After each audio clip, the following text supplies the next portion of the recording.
Good morning, सत श्री अकाल, आदाब। और आप देख रहे हैं चैटन लोग। एक बार फिर से आपका स्वागत है एक नए टॉपिक के साथ। दोस्तों, वैसे तो हमारा हर टॉपिक बड़ा इंफॉर्मेटिव होता है, एक अलग तरीके की हम लोग चीज़ें लाने की कोशिश करते हैं आपके सामने में। बट आज का जो टॉपिक है वो इंफॉर्मेटिव भी है, थोड़ा अलग भी है और कहीं ना कहीं थोड़ा सैड भी है। आज हम बात करेंगे एक्सीडेंटल केसेस के बारे में जो कि भारतवर्ष में होती है।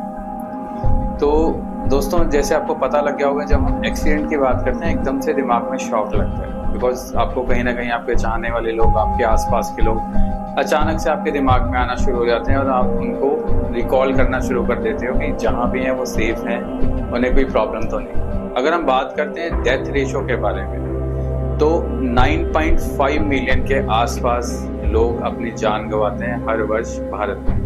ये एक बड़ा नंबर है। बताना चाहूंगा, चाइना के बाद भारत दूसरे नंबर में आता है मृत्यु दर के मामले में। अगर इस डाटा का मैं थोड़ा और खंगालता हूँ और जाता हूँ एक्सीडेंटल डेथ्स के बारे में, तो ये डाटा तकरीबन 1,70,000 से 1,80,000 के बीच में बैठता है हर वर्ष। और दोस्तों, जैसे कि हम लोग डेथ रेट के बारे में बात कर रहे हैं, एक एवरेज एज जो भारत में काउंट की जाती है तकरीबन 72 ईयर्स की जाती है, जिसमें कि 74 ईयर एवरेज एज होती है वुमेन की और 70 ईयर एज होती है मेन की। ये अलग अलग नंबर हो सकते हैं, अलग अलग रीजन हो सकते हैं इसके, बट एक एवरेज एज है जो रिकॉर्ड की जाती है भारत में अलग अलग सेक्स को लेकर। हालांकि अच्छी बात यह है कि 1970 में ये जो एवरेज एज थी सिर्फ 50 साल थी मेन की, जो कि बढ़ के अब 70 ईयर हो गई। इसके भी अलग अलग कारण हो सकते हैं, शायद मेडिकल सर्विसेज अच्छी हो गई हैं, या आप कहिए कि लोगों का रहन सहन में थोड़ा फर्क आ गया है। और ऑब्वियसली कहीं ना कहीं इसका क्रेडिट जाता है सरकारों को, एजेंसीज को, जो कि मेडिकल अवेयरनेस और हेल्थ के बारे में अलग अलग कैंपेन रन करते हैं, जिसकी वजह से ये चीज़ें आगे से आगे इंक्रीज हो रही है और अच्छा रिजल्ट सामने है कि 50 साल से 70 साल तक ये आयु अब पहुंच चुकी है। और दोस्तों, क्योंकि हम लोग बात कर रहे हैं एक्सीडेंट के बारे में, एक्सीडेंट के लिए भी जो डाटा, जो रिसर्च सामने आई है वो भी बड़ी चौंकाने वाली है। 44% जो एक्सीडेंट से डेथ होती है वो टू व्हीलर पे होती है। और इसके बाद बड़ा नंबर रहता है उन लोगों का जो कि ट्रैफिक रूल फॉलो नहीं करते। तकरीबन 30% से ज़्यादा जो मृत्यु होती है वो होती है ट्रैफिक रूल ना फॉलो करने की वजह से।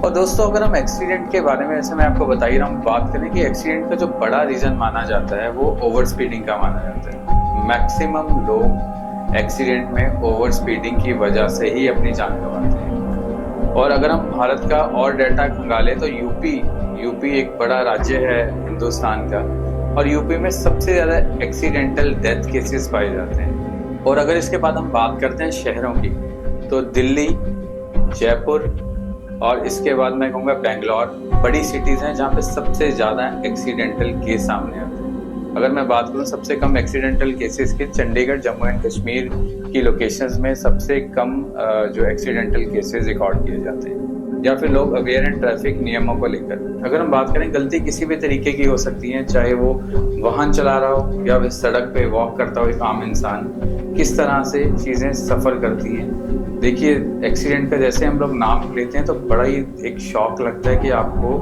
मतलब एक्सीडेंट फेस करना पड़ रहा है। इसके बाद अगर मैं और आपको स्टैटिस्टिक्स बताऊं एक्सीडेंटल केसेस के बारे में, तकरीबन 40% जो एक्सीडेंट होते हैं ऑन रोड होते हैं। अगर हम बात करें नेशनल हाईवेज की, 36% से अधिक जो रेशो है एक्सीडेंट केसेस की वो नेशनल हाईवेज पे होती हैं। 26% का जो एक्सीडेंटल रेशो रहता है स्टेट हाईवेज पे। दोस्तों, जो एक्सीडेंट है चीज़ें, आप देखिए सरकारें, एजेंसीज बहुत अच्छे से इनको कवर करने की कोशिश करती है। नए नए नियम बनाए जाते हैं, नए नए चीज़ों को बताया जाता है कि किस तरह से अपने आप को प्रिवेंट कीजिए एक्सीडेंट से। और आपको बताऊं कि अगर हम बात करते हैं भारत की लेके, भारत तकरीबन पूरे विश्व में नंबर 1 रैंक करता है एक्सीडेंटल केसेस में। मतलब नंबर 1 का ये आंकड़ा चौंकाने वाला है कि भारत को नंबर 1 रैंक हासिल है एक्सीडेंटल केसेस के लिए। दोस्तों, अगर हम इसके रीजन की बात करें, इसके रीजंस भी बहुत ज़्यादा अलग अलग तरीके से आइडेंटिफाई किए जाते हैं, जैसे कि लैक ऑफ ड्राइविंग सेंस, जैसे कि ड्रिंक एंड ड्राइविंग केसेस, जैसे कि ओवर स्पीडिंग। तो ये कुछ एक मेन रीज़न है जिसकी वजह से एक्सीडेंट पाए जाते हैं भारतवर्ष में सबसे ज़्यादा, या फिर भारत में एक्सीडेंट सबसे ज़्यादा होते हैं। और दोस्तों, भारत में ओवर स्पीडिंग का इतना इशू क्यों होता है? बिकॉज इसका एक ये भी रीज़न हो सकता है कि भारतीय इंफ्रास्ट्रक्चर या भारतीय रोड कंडीशन ओवर स्पीडिंग या तेज रफ्तार के लिए शायद अभी तक तैयार नहीं है। कुछ एक लिमिटेड रोड्स ही हैं जिसपे आप तेज वाहन चला सकते हैं, अदरवाइज आप कुछ इंटरनल रोड्स देखेंगे, चाहे वो शहरों में हो या फिर टाउन्स में हो, है ना, तो वो रोड शायद उतनी हाई स्पीडिंग के लिए कैपेबल नहीं है, या फिर ऐसी परिस्थितियां नहीं है जहाँ पे तेज गाड़ी को चलाया जा सकता है। तो ये भी एक रीजन हो सकता है। और इसके अलावा पुअर ड्राइविंग ट्रेनिंग।